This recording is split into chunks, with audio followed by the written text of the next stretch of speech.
Evangelho segundo Lucas, capítulo 24. Vamos ler a partir do versículo 13. Irmãos, acompanhem comigo. Diz assim: naquele mesmo dia, 2 deles estavam indo para um povoado chamado Emaús, a 11 quilômetros de Jerusalém. E no caminho conversavam a respeito de tudo o que havia acontecido. Enquanto conversavam e discutiam, o próprio Jesus se aproximou e começou a caminhar com eles. Mas os olhos deles foram impedidos de reconhecê-lo. E ele lhes perguntou: sobre o que vocês estão discutindo enquanto caminham? Eles pararam com os rostos entristecidos. E um deles, chamado Cleopas, perguntou-lhe: você é o único visitante em Jerusalém que não sabe das coisas que ali aconteceram nesses dias? Que coisas? Perguntou ele. O que aconteceu com Jesus de Nazaré? Responderam eles. Ele era um profeta, poderoso em palavras e em obras diante de Deus e de todo o povo.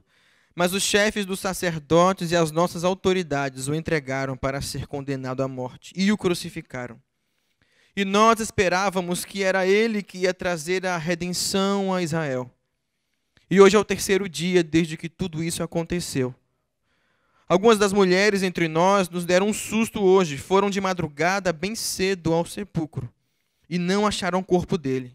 Voltaram e nos contaram ter tido uma visão de anjos que disseram que ele está vivo. E alguns dos nossos companheiros foram ao sepulcro e encontraram tudo exatamente como as mulheres tinham dito, mas não viram. Ele lhes disse: como vocês custam a entender e como demoram a crer em tudo o que os profetas falaram. Não devia o Cristo sofrer estas coisas para entrar na sua glória? E começando por Moisés e por todos os profetas, explicou-lhes o que constava a respeito dele em todas as Escrituras. 28. E ao se aproximarem do povoado para o qual estavam indo, Jesus fez como que ia mais adiante, mas eles insistiram muito com ele: fique conosco, pois a noite já vem, o dia já está quase findando. Então ele entrou para ficar com eles, e quando estavam à mesa, tomou o pão e deu graças, partiu-o e os deu. Então os olhos deles foram abertos e o reconheceram, e ele desapareceu da vista deles. Perguntaram-se um ao outro: não estava queimando nosso coração enquanto ele nos falava no caminho e nos expunha as Escrituras? E levantaram-se e voltaram imediatamente para Jerusalém. E ali encontraram os 11 e os que estavam com eles reunidos, que diziam: é verdade, o Senhor ressuscitou e apareceu a Simão. Então os 2 contaram o que tinha acontecido no caminho e como Jesus fora reconhecido por eles quando partiam o pão. Amém. Amém. Você pode sentar no seu lugar. Enquanto lemos essa porção da palavra, e confesso, irmãos, que é uma das que eu mais me tocam, como diz o pastor Fernando, lá na glória, quando tiver aquela tela de infinito K, de resolução, ele vai pedir para passar algumas imagens para saber o que realmente aconteceu. Essa era uma imagem que eu queria ver, está lá. Ver Jesus dando aula de escola bíblica para esses 2 discípulos. Essa eu queria ver. Queria estar lá, ouvir tudo que o mestre estava ensinando. Uma das passagens que mais bela só Lucas registra desses 2 discípulos. Um é chamado Cleopas, o outro não temos o nome, mas fala desses 2 discípulos que, como os outros, naquele dia, naquele momento, naquela situação das suas vidas, eles estavam desiludidos. A Bíblia fala aqui de 2 discípulos de Jesus que caminharam com ele nos anos do seu ministério, que viram as palavras de Deus, que ouviram dele, que viram milagres e maravilhas, que andaram com Jesus, que aprenderam com Jesus, estiveram com ele no seu ministério. E receberam a péssima notícia, viram seu mestre ser preso, condenado injustamente e crucificado. Viram o seu mestre morrer e ser sepultado em um túmulo.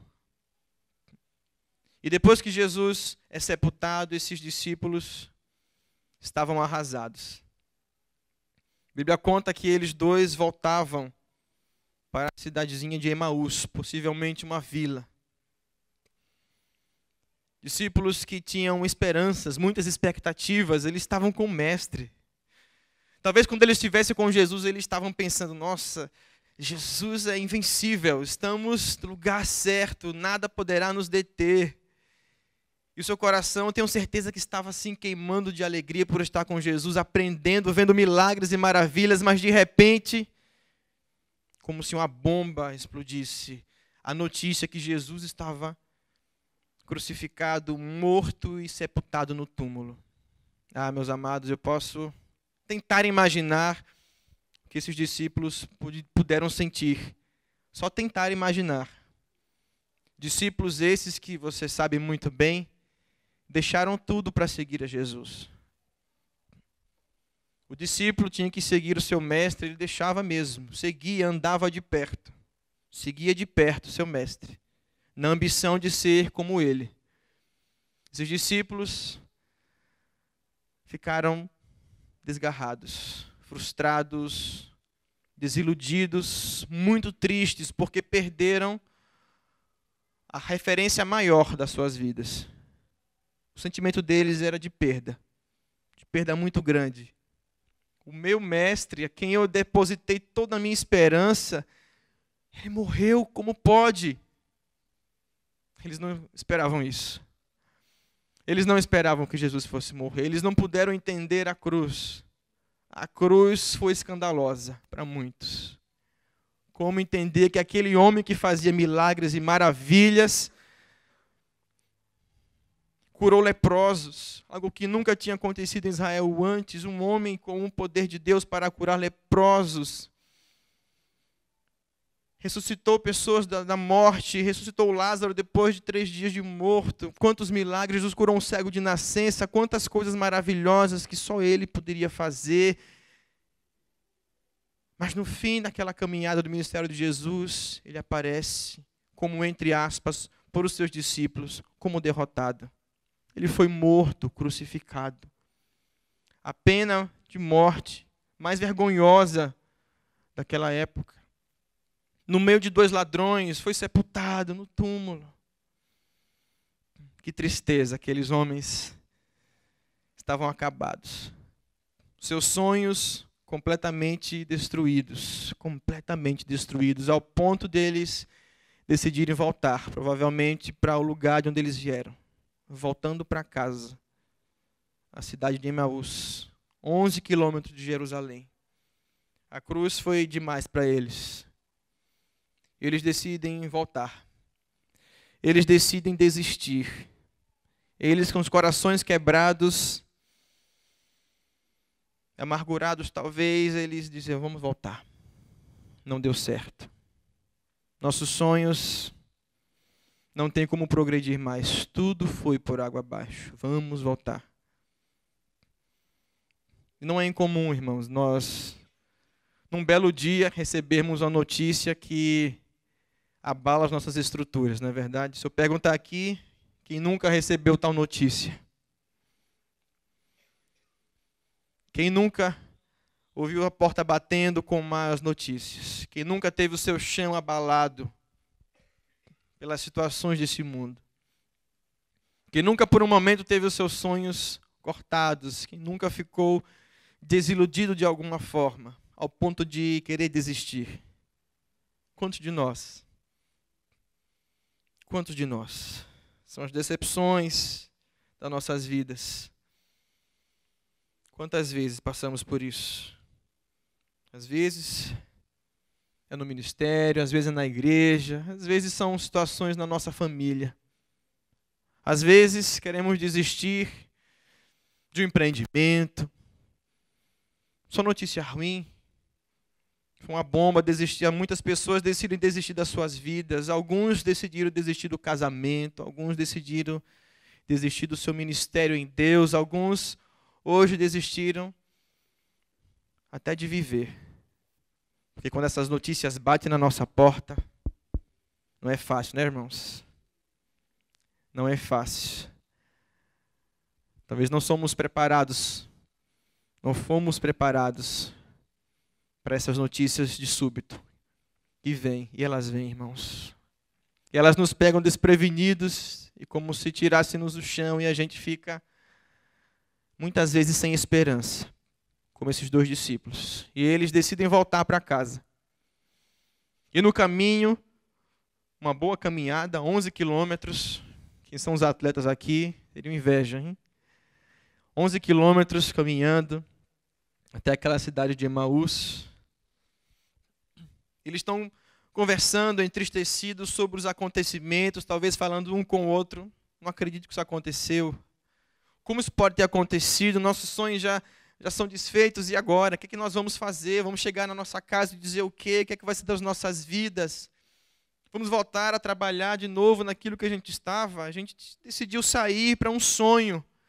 E agora temos que voltar a fazer aquilo que nós já tínhamos abandonado, aquilo que hoje já não nos interessa tanto. Interessante é que nesse caminho, eles voltando para Emaús, aparece um estranho. Aparece um homem estranho e começa a se aproximar deles e começa a perguntar: o que é que vocês estão conversando aí? Qual é o papo de vocês? E eles perguntam: mas não é possível que você não sabe o que está acontecendo nesses últimos dias em Jerusalém? Você é o único aqui que não sabe o que está acontecendo? Jesus, o cara mais famoso do momento. Jesus, que era extremamente conhecido em Jerusalém por tudo o que estava acontecendo, no ápice do seu ministério, ele foi preso, crucificado, morto. As nossas autoridades o prenderam injustamente, o levaram a ser crucificado. Só você que não sabe disso. Jesus fala: mas que coisas são essas? Eles não reconheceram Jesus, amados. Não reconheceram. O mestre se aproximou deles e eles não reconheceram. Ou pelo corpo de Jesus estar sendo glorificado era um pouco diferente, ou não sei se Jesus estava um pouco diferente da sua aparência, mas eles não reconheceram o mestre. E não é incomum, quando nós estamos talvez um pouco deprimidos, quando estamos cabisbaixos. Não é incomum quando a gente está frustrado, decepcionado, nós não percebermos a presença de Deus. Nós não percebermos que o Senhor, Ele sempre está perto. Quantas vezes a gente se sente abandonado? Não vou pedir para você levantar a mão, tá, irmão? Mas quantas vezes o nosso coração pode sentir: Deus, cadê você? O salmista. Quantas vezes falaram, o próprio Jesus falou, quando ele assumiu o nosso pecado: Senhor Deus meu, por que me abandonastes? Quantas vezes nós nos sentimos sozinhos? E mesmo que Jesus se aproxime, nós não conseguimos entender ou ver que Ele está perto de nós. Nós simplesmente continuamos voltando, desistindo, com sonhos frustrados e sem reconhecer que o nosso Mestre pode estar perto. Nós muitas vezes não reconhecemos Jesus, não reconhecemos a presença dEle, porque às vezes nós temos uma expectativa que Deus vai falar de um jeito. Mas, irmãos, Deus é multiforme, Ele fala conosco de inúmeras maneiras, e muitas vezes a gente não espera, não consegue perceber Deus, porque Ele fala conosco de uma maneira diferente da qual a gente esperava. Nos fala de uma maneira que a gente talvez nunca viu antes, nas coisas simples, como esse estranho que chegou a esses 2 discípulos, perguntando: o que é que vocês estão conversando? E Jesus escuta a história deles. Irmãos, Jesus, aquela desculpinha, né? Às vezes tem os irmãos que desculpam: mas pastor, como é que eu vou evangelizar? Não sei puxar assunto. Como é que eu vou chegar na frente de uma pessoa e falar de Deus se a pessoa não perguntou? Olha, irmão, Jesus chegou aqui, imagina, 2 pessoas caminhando, Jesus dá uma acelerada o passo, junta com eles e diz: o que é que vocês estão conversando aí? Né? Quem faz isso aqui hoje? Ninguém faz, né? Jesus dá uma de entrão mesmo Diz: o que vocês estão conversando? Sobre isso. Mas, não sei. E Jesus começa a ouvi-los. E eles falam do que estava acontecendo, das últimas notícias, o que saiu na Folha de Jerusalém. Eles estão falando das últimas notícias a respeito de Jesus, o que aconteceu, foi crucificado. Eles começam a falar das últimas notícias, até o ponto que eles falam: nós esperávamos que fosse ele o Redentor de Israel. Nós esperávamos que fosse ele que queria trazer a redenção de Israel. Mas ele morreu. Muitas vezes nós falamos com Jesus, falamos com Deus, ou nós falamos com as pessoas, sempre as notícias, né? Sempre é o que está acontecendo. O nosso papo muitas vezes é sobre o mundo, sobre a política. Irmãos, e quantas vezes nós falamos de nós mesmos? Não é tão comum. Não é comum nas nossas conversas nós falarmos de nós mesmos e abrirmos o nosso coração. Nós esperávamos que fosse ele o Redentor de Israel. Eles abriram naquele momento o coração para aquele até então estranho. Nós esperávamos, era a nossa expectativa e foi frustrada. Irmãos, quantas vezes nós não abrimos o nosso coração para Deus? Quantas vezes nós não abrimos o nosso coração para o nosso irmão que está do nosso lado? Que talvez não tenha todas as respostas, mas pode orar junto conosco. Quantas vezes nossas conversas são um pouco superficiais, me entendam. E nós não nos abrimos para expressar o que realmente está lá dentro. E o que realmente pode trazer uma mudança na conversa, na nossa vida. É abrir o nosso coração. Falar tudo para Jesus, mas falar mesmo. Abrir o nosso coração e dizer: Senhor Jesus, eu estou decepcionado com isso, com aquilo. Deus, me ajuda.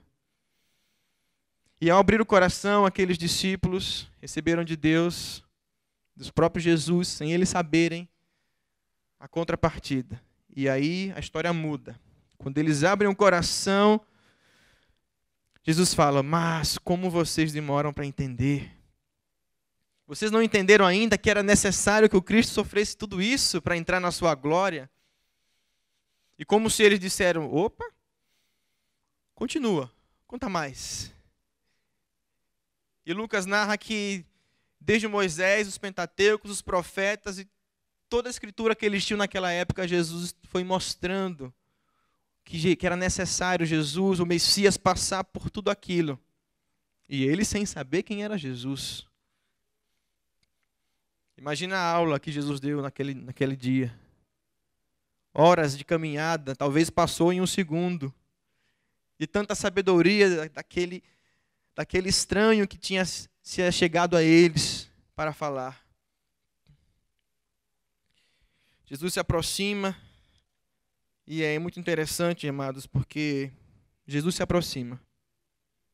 Jesus sempre está perto. Não importa a decepção que a gente esteja passando, Jesus sempre vem. Ele sempre vem até nós. Ele sempre vem até nós. Não importa, amados. Não importa. Jesus vem mesmo. Ele anda do nosso lado e a gente pode não perceber, mas ele está lá. E ele vem mesmo. E se abrirmos o coração, nós vamos ouvir a sua palavra. Eu imagino que Jesus podia ter dito para aqueles discípulos: mas olha, você lembra de Gênesis 3,15, que o descendente da mulher ia pisar na cabeça da serpente?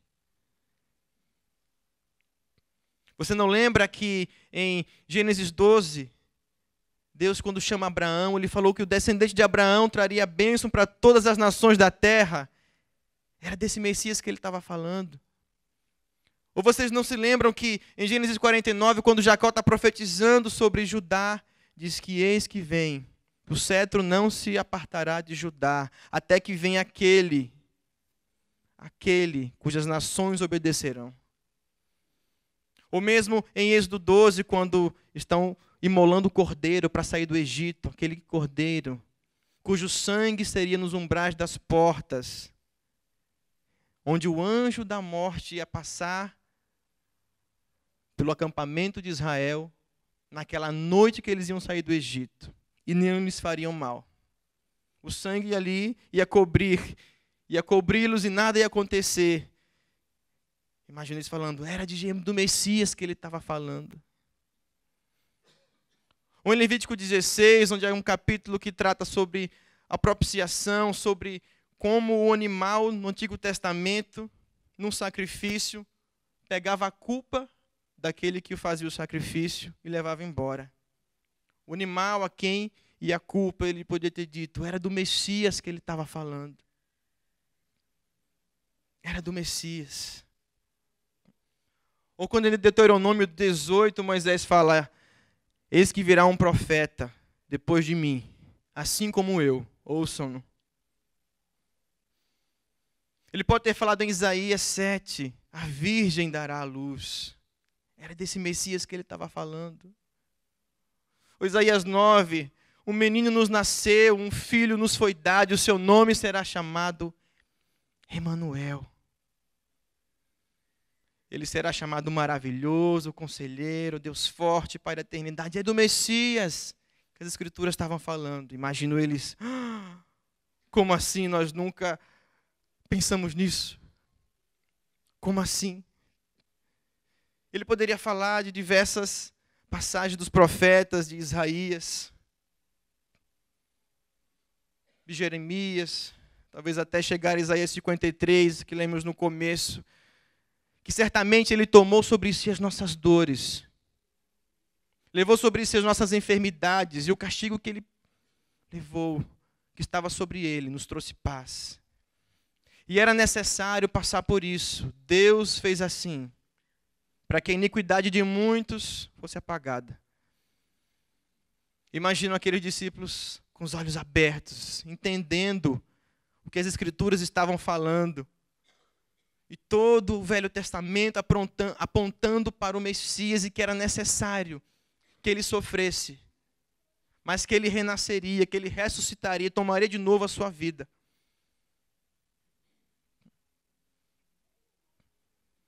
Ele poderia ter dito em Malaquias que o sol da justiça se levantaria, traria cura em suas asas. Quantas passagens Jesus foi falando naquela caminhada até eles chegarem na casa. Até eles chegarem na cidade onde eles provavelmente nasceram, até Emaús, o seu destino. Quantas passagens, mas eles chegam lá e Jesus faz assim, como se quem fosse continuar a viagem, eles digam, não, fica conosco. Não vai embora não, está tarde, vem cá. Nós queremos ouvir mais. Fica conosco. Fica conosco. E Jesus, com certeza, entrou e ficou com eles. Jesus entra naquela casa e come com eles. Nem precisava comer. Mas Jesus vai com eles. Porque eles pediram, fica conosco. Um convite desse, querido, sincero, Jesus não recusa. E quem quer que seja, nessa noite, se você pedir, Jesus, vem ao meu encontro, fica comigo. Vem perto de mim. Se for sincero, Ele nunca recusa. Ele está sempre pronto para estar do nosso lado. Basta pedirmos a Ele. Ele entra na casa com aqueles discípulos. Come com eles. E a Bíblia fala que quando Jesus partiu o pão, a ficha caiu. Quando Jesus está na mesa e parte o pão, os seus olhos foram abertos.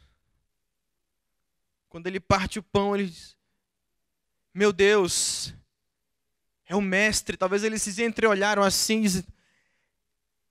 sem palavras, é ele. E quando eles descobrem, Jesus já desaparece. E confirma, só pode ser ele. Só pode ser ele. É o mestre. É verdade, ele está vivo. É verdade. E eles começam a conversar entre eles. E eles falam no verso 32, acompanhe comigo. E perguntaram-se um ao outro, mas não estava queimando o nosso coração enquanto ele nos falava no caminho e nos expunha as Escrituras? Não estava queimando em nosso coração enquanto ele falava, nos expunha as Escrituras? É Ele. Como se de repente, irmãos, no coração daqueles 2 discípulos a esperança voltou. Como se naquele momento os sonhos deles, que tinham sido dilacerados, foram reconstruídos em um instante, em uma conversa com o Mestre. Porque enquanto eles estavam caminhando, enquanto eles caminhavam com Jesus e ouviam a palavra de Deus, seus corações se inflamaram, queimavam. Eles começavam a voltar a ter esperança. Eles entenderam, meu Deus, é isso que tinha que acontecer mesmo. Está certo, o nosso mestre é o vencedor. E novamente, o seu coração está curado, está são para cumprir o seu ministério. Mas uma coisa que no caminho nos chama a atenção é que eles estavam firmados na promessa. Eles dizem, nós esperávamos que ele ia ser o Redentor de Israel. E quando essa expectativa deles foi frustrada, irmãos, ficaram acabados. Mas nós podíamos perguntar a eles, mas escuta, quem disse que Jesus ia redimir Israel da forma como você achou que seria? Porque eles achavam que Jesus ia ser o rei, assentado no trono de Davi, iria acabar com o Império Romano, ia tirar Israel do domínio de César. Chega de impostos, chega desses soldados oprimindo o nosso povo. Eles esperavam que Jesus ia ser aquele grande rei, que iria pôr um ponto final naquela opressão do Império Romano sobre Israel. Eles tinham essa expectativa, que Jesus ia assumir o trono. Sai Herodes, sai Pilatos, sai César. Jesus vai reinar no reino físico de Israel e vai acabar com tudo isso. Eles esperavam isso. Mas não era isso o plano de Deus. E Jesus falou tantas vezes, o meu reino não é deste mundo. O meu reino não é visível. Está dentro de vós. Mas eles tinham uma expectativa que talvez os cegou. Eles estavam firmados numa expectativa, talvez numa promessa, que não era bem como Deus tinha falado. E esse erro nós não podemos cometer, irmãos. Estar firmados em algo que Deus não nos falou. Vai gerar frustração. Vai gerar decepção. Porque sabemos que o nosso Deus cumpre todas as suas promessas. Mas se nós nos firmamos em promessas que Ele não prometeu, Ele não tem compromisso com a palavra dos outros. E esses discípulos tinham essa expectativa, estavam firmados nessa promessa, mas não era isso.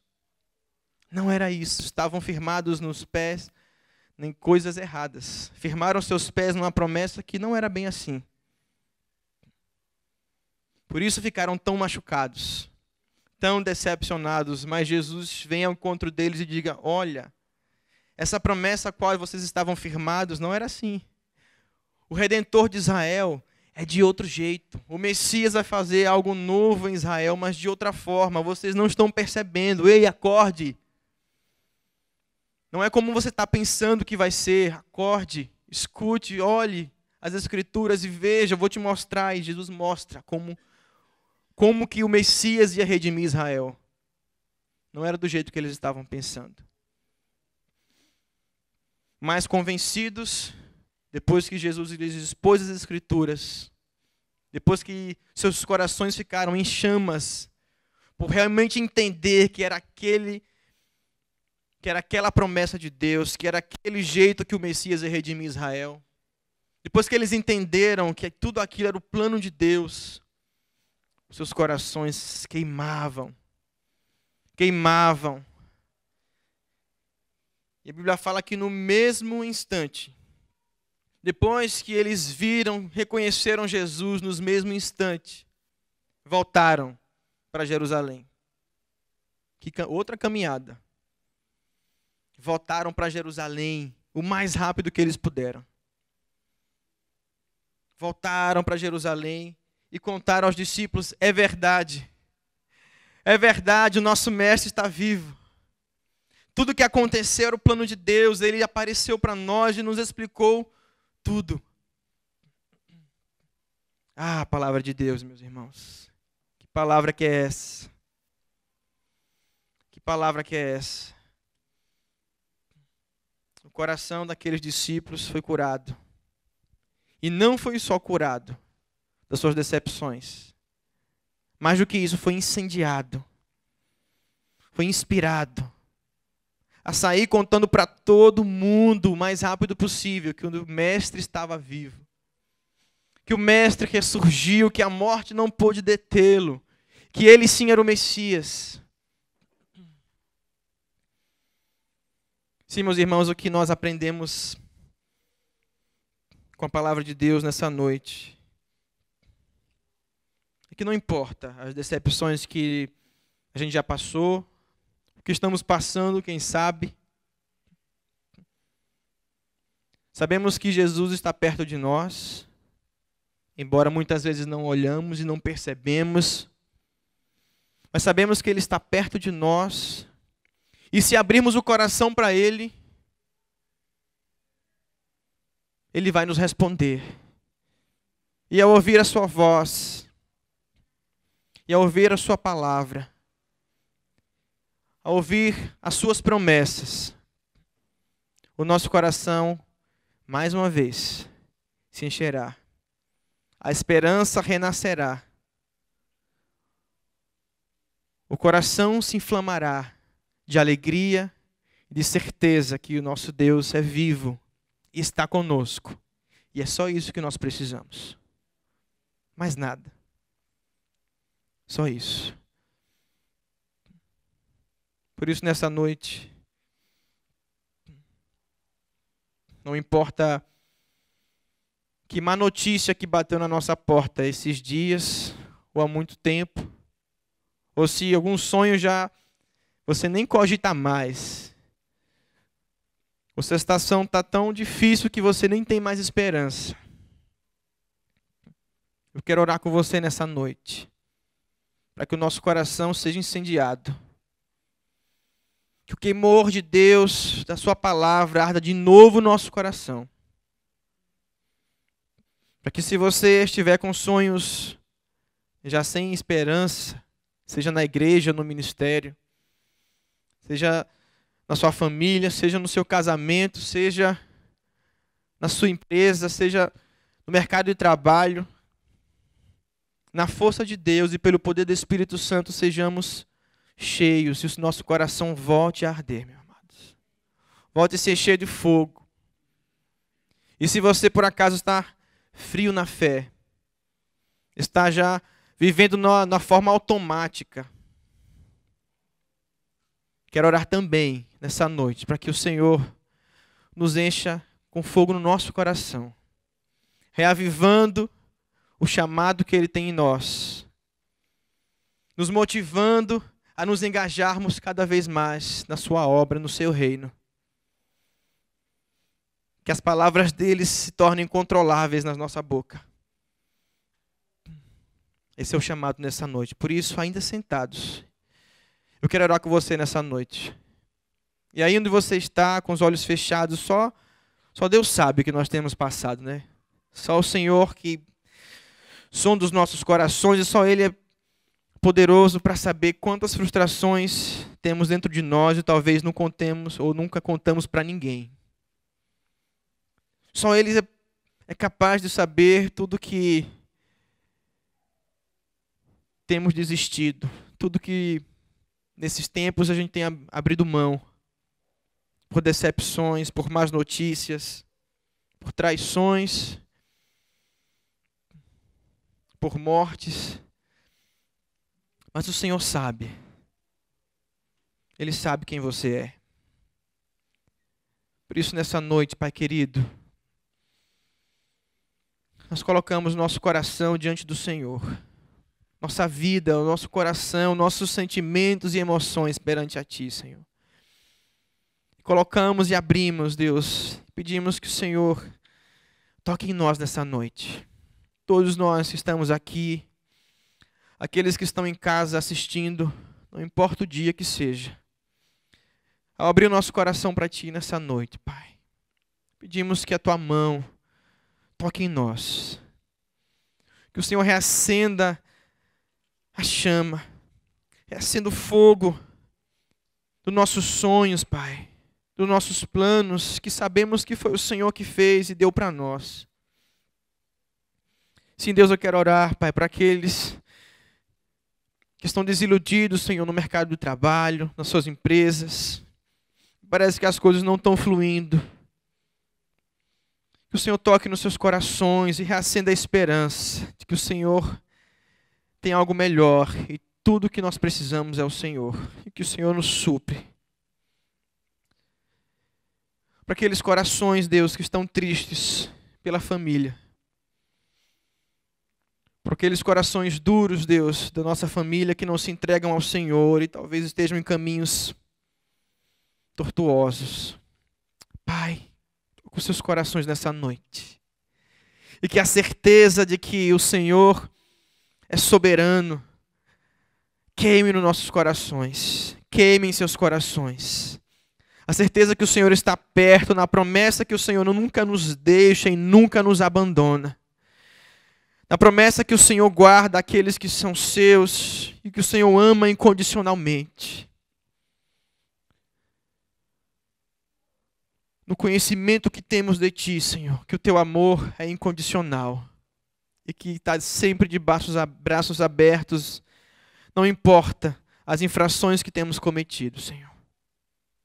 Renova a esperança nessa noite, Jesus. Renova-nos esse fogo de saber que o Senhor tem tudo sob seu controle nas suas mãos. Ó Deus, aqueles corações que estão entristecidos por traições na família, no casamento, nos seus amigos, no seu convívio.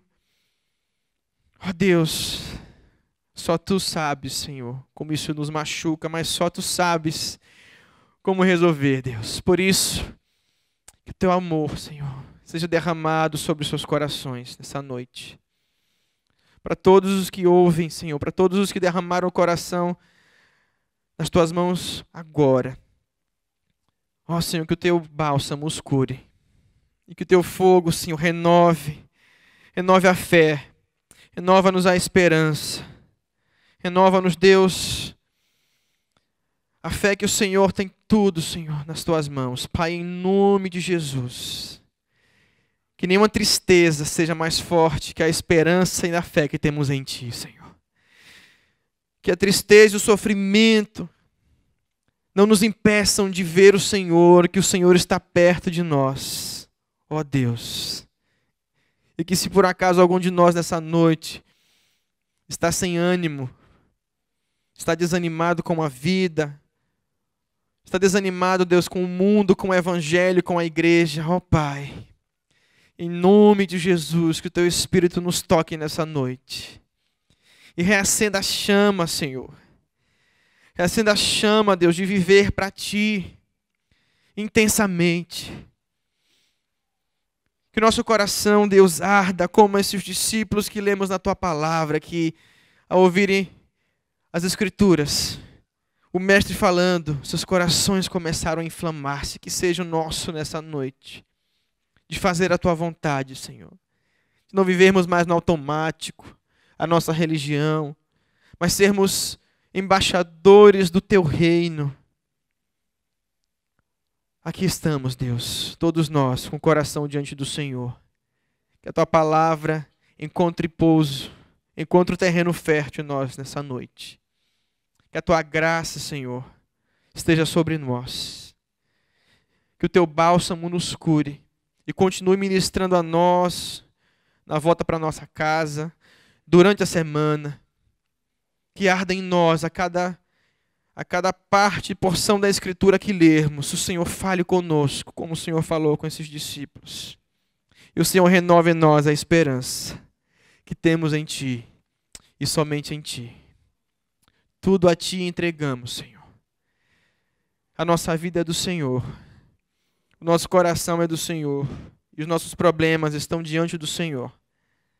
Que o nosso coração não venha esmorecer. Porque nós cremos num Deus vivo. Porque cremos num Deus que está conosco, que Ele não falha e Ele é fiel. E nem a morte pode detê-lo. Muito menos uma decepção que temos. Pai, te entregamos tudo isso nessa noite, para a honra e glória do Teu nome. Que o Senhor nos abençoe, Senhor. Que cuide do nosso coração. E que ao sairmos daqui, Senhor, a Tua palavra nos incendeie. Pai, em nome de Jesus, nos entregamos esse momento nas Tuas mãos. Olá, eu sou o pastor Fernando Henrique, da Comunidade Cristã Nova Vida. Muito obrigado por compartilhar conosco mais uma mensagem. E eu quero convidar você a acessar o nosso site ccnvida.com.br, bem como as nossas redes sociais. Deus abençoe. Muito obrigado.